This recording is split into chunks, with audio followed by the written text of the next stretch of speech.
तो ये कहानी शुरू होती है 800 साल पुराने वक्त में। एक पुराने से रेगिस्तान में हम एक स्पेसशिप को आता हुआ देखते हैं। स्पेसशिप की लैंडिंग की वजह से इस रेगिस्तान में बहुत बुरा तूफान आ जाता है और वहाँ पास मौजूद लोग अपनी जान बचाकर भागने लगते हैं। भागने वाले लोगों में एक लड़की भी थी जिसका गले का नेकलेस भागते हुए यही मिट्टी में गिर गया। ये इस सीन कट होकर अब कहानी प्रेजेंट टाइम में आती है। 800 साल का वक्त बीत चुका है। जिस जगह ये स्पेसशिप उतरी थी उसी जगह पर रिसर्च चल रही है और वो नाम की लड़की को यहाँ वही नेकलेस मिलता है जो उस लड़की के गले से उतरकर गिर गया था। और प्रोफेसर इसकी जांच करते हुए बताते हैं कि ये नेकलेस बहुत पुराना है और हो सकता है कि ये बहुत कीमती भी हो। ये जानकर वो खुश हो जाता है। इतनी देर में वहाँ जॉन नाम का एक आदमी आता है जो कहता है कि तुम्हें यहाँ जो भी चीज मिलेगी वो तुम्हारे पास मेरी इमानत है। जिसके जवाब में वो कहता है तुम्हारी कहाँ से, ये जगह चाइना की है और यहाँ से हमें जो भी चीज मिलेगी वो चाइनीज हुकूमत की इमानत होगी। इस बात से चिढ़कर जॉन वहाँ से चला जाता है।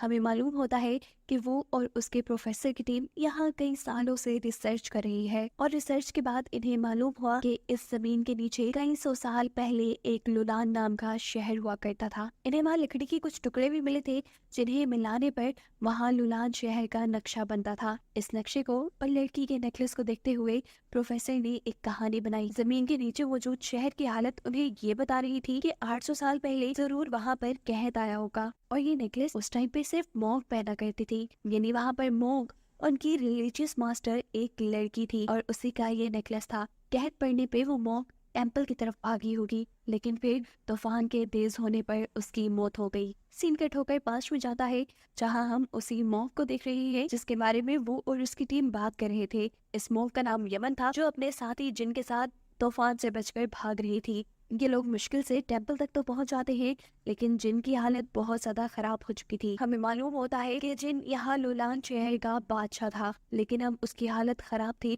वो अपनी जिंदगी की आखिरी सांसें गिर रहा था और इस दौरान वो यमन से कहता है कि मेरे भाई से बचकर रहना, वो एक अच्छा इंसान नहीं। ये कहते ही जिन मारा जाता है और दुख में जिन टेम्पल के अंदर चले जाते हैं। वो अब गॉड से प्रे करने लगी थी कि प्लीज गॉड इस शहर को फेमिन यानी कहत लगने से बचा ले। जैसे जैसे वो प्रे करती जा रही थी यहाँ टेम्पल में मौजूद दिए जलते जा रहे थे और अचानक टेम्पल के अंदर लगे हुए एक शीशे में से तेज रोशनी निकलती है ऐसे जैसे वो सूरज हो और फिर एकदम से वो शीशा जमीन पे गिरकर टूट जाता है। यमन को लगता है कि गॉड इस शीशे के जरिए उसे कुछ कहना चाहते हैं। जबकि सीन यहाँ से कट होकर प्रेजेंट में आ जाता है। प्रेजेंट में हम वो को देखते हैं। वो और उसकी प्रोफेसर की टीम अब लुलान शहर से मिले हुए सारी पुरानी चीजों को इकट्ठा करके वापस यूनिवर्सिटी की तरफ जा रहे थे। इस बात से अनजान कि उनके पीछे कोई लगा हुआ है। या दो लोग छुपकर उनकी ट्रेन में बैठे हुए थे जो असल में उनके दुश्मन जॉन के साथ ही थे। जॉन दरअसल लुलान शहर से मिली हुई सारी चीजें अपने पास रखना चाहता था क्योंकि लुलान शहर आज से 800 साल पहले ही खत्म हो चुका है और अगर आज के जमाने में कोई उसकी खोज करता है तो गवर्नमेंट की तरफ से उसे बहुत बड़ा इनाम दिया जाएगा। लुलान शहर के सारे सबूत, सारी चीजों को खुद हासिल करके जॉन गवर्नमेंट से मिलने वाला इनाम खुद पाना चाहता था। दिखाया जाता है कि अब जो उनके आदमी वो को शूट करने ही वाले थे क्योंकि लू ने उनके हाथों से लुलान शहर का सामान बचा लिया था। इससे पहले कि ये लोग वो को मार देते एकदम से ट्रेन में बैठे हुए सारे पैसेंजर्स खड़े हो जाते हैं। उनके हाथों में पिस्टल्स थी और हमें मालूम हुआ था कि असल में ये चाइनीज सोल्जर्स थे जो जॉन के दोनों साथियों को उठाकर ट्रेन से बाहर फेंक देते हैं। जिसके बाद वो अपना सामान चेक करने लगता है। वो जैसे ही सूटकेस खोलता है तो उसे वही मिरर दिखाई देता है जो 800 साल पहले हमने यमन के पास देखा है। इस मिरर को देखते ही वो डर गया क्योंकि ये मिरर टूटा हुआ था और उसे लगा शायद ये उसकी वजह से हुआ है, पर वो हकीकत नहीं जानता कि ये मिरर टूटा हुआ ही था। इस मिरर को वो अपने घर ले आया। बहुत कोशिश करने के बावजूद भी वो शीशा नहीं जुड़ता। सीन कट होकर पास में हमें दोबारा यमन को दिखाया जाता है जो इस शीशे में देखते हुए दोबारा गॉड से प्रे कर रही थी कि सब कुछ ठीक कर दे।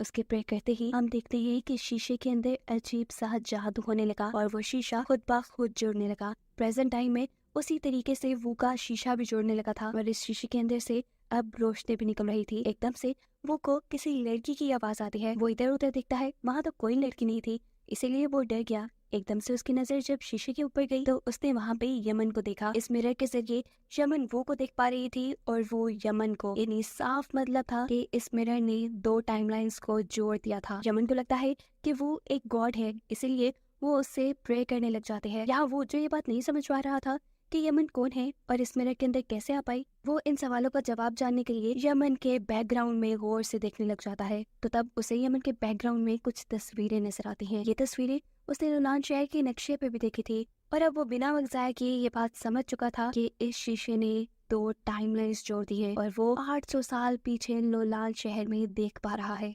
वो यमन को बताता है कि वो कोई गॉड नहीं है बल्कि एक आम इंसान है जो फ्यूचर से उससे बात कर रहा है। वो यमन से रिक्वेस्ट करता है, क्या तुम अपने इर्द गिर्द की चीजें मुझे दिखा सकती हो। यमन उसके कहने पे ऐसा करने लगते हैं, जिसके बाद वो बहुत सारे यमन से सवाल करता है लुलान शहर के बारे में और यमन उसके सारे सवालों के जवाब देने लग जाते हैं। लुलान शहर की जिन चीजों के बारे में ये लोग जानना चाह रहे थे, यमन के जरिए वो सारी बातें पता चल चुकी थी। ये सब जानकर वो बहुत ज्यादा खुश था।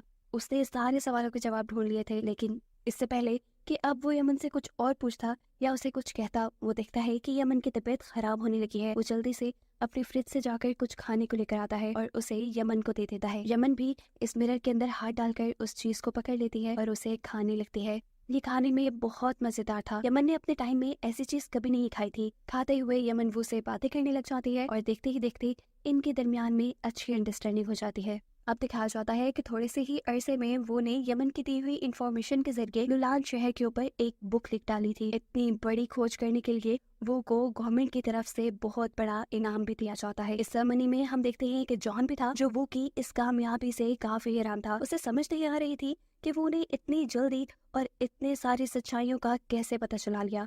वो समझ आता है कि इसके पीछे कोई तो राज है। फिर हम देखते हैं कि वो अब अपने घर जाता है और उस मिरर के जरिए दोबारा यमन से कांटेक्ट करता है। आज यमन काफी उदास लग रही थी। वो पूछता है, क्या हुआ तुम्हें, जिसके जवाब में यमन बताती है कि यहाँ बहुत बड़ी तबाही आ गई है। हमारा राजा बहुत ज्यादा बुरा है। पहले यहाँ का राजा जिन हुआ करता था, वो बहुत रहमदिल था, लेकिन फिर उसके भाई ने उसके साथ गद्दारी की और ये हुकूमत खुद संभाल ली, जिसके बाद से ये शहर तबाही की तरफ जाता जा रहा है। यमन वो को अब उस स्पेसशिप के बारे में भी बताती है जिसे कहानी के स्टार्ट में हमने पास्ट में लैंड होते देखा था। यमन उसे बताती है कि एक उड़ने वाली चीज के जरिए गॉड हमारे यहाँ आए हैं, जिसे वो बुरा बादशाह मारना चाह रहा है। वो ये बात समझ आता है कि यमन एलियंस के बारे में बात कर रही है। जरूर वो स्पेसशिप में यहाँ आए होंगे और उस राजा ने एलियंस को मार दिया होगा। जिस टाइम ये दोनों बातें कर रहे थे, हम देखते हैं कि वो की साथ ही दरवाजे के बाहर थे उनकी सारी बातें सुन लेते हैं। इससे पहले कि वो भी अंदर आती, पीछे से उसे जॉन के लोग किडनैप कर लेते हैं और अब इसी लड़की के जरिए जॉन को वो का राज पता चल जाता है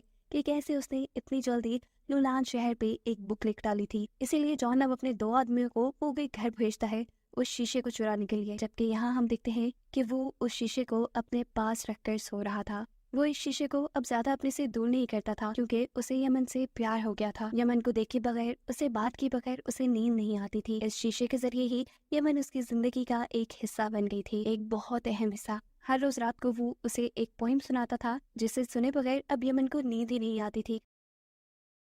यमन के सोने के बाद भी वो यमन को देखता रहता था, यहाँ तक कि अब तो उसके ख्वाबों में भी यमन ही आने लगी थी। यहाँ दिखाया जाता है कि चुपके से जॉन के दो आदमी वो के घर घुस गए, लेकिन किस्मत से वो को उनके आने का पता चल गया और वो अपना शीशा उठाते हुए अपने कमरे की पीछे वाली खिड़की से वहां से भाग गया। वो एक साइड पे छुपकर यमन को शीशे के जरिए अपनी सारी कंडीशन बताने की कोशिश करता है कि कैसे उसके पीछे एक जॉन नाम का आदमी पड़ा है जो इस शीशे को लेना चाहता है। इससे पहले कि वो और भी कुछ बता पाता, वो के कंधे पर जॉन हाथ रख देता है और उसके हाथ से शीशा ले लेता है। वो को जॉन के लोग पकड़ लेते हैं, जबकि दूसरी तरफ हमें दिखाया जाता है कि यमन के इस टेंपल के अंदर भी लुलान के बुरे बादशाह के सिपाहियों ने आकर यमन को भी पकड़ लिया था और इन दोनों के दूर होने की वजह से इस मिरर का पोर्टल बंद हो चुका था। यमन को अब राजा के सामने लेकर जाया जाता है और राजा उससे इस मिरर की सच्चाई पूछते हैं, जिसपे यमन तो कुछ नहीं बोलती, लेकिन उसका सिपाही बोलता है कि ये एक जादुई शीशा है, इसके जरिए हम जन्नत में भी जा सकते हैं, लेकिन इस शीशे को सिर्फ यमन ही खोल सकती है क्योंकि वो एक मोंक है। राजा अब यमन को उठाकर गॉड के मकबरे के पास ले जाते हैं। ये असल में गॉड का मकबरा नहीं था,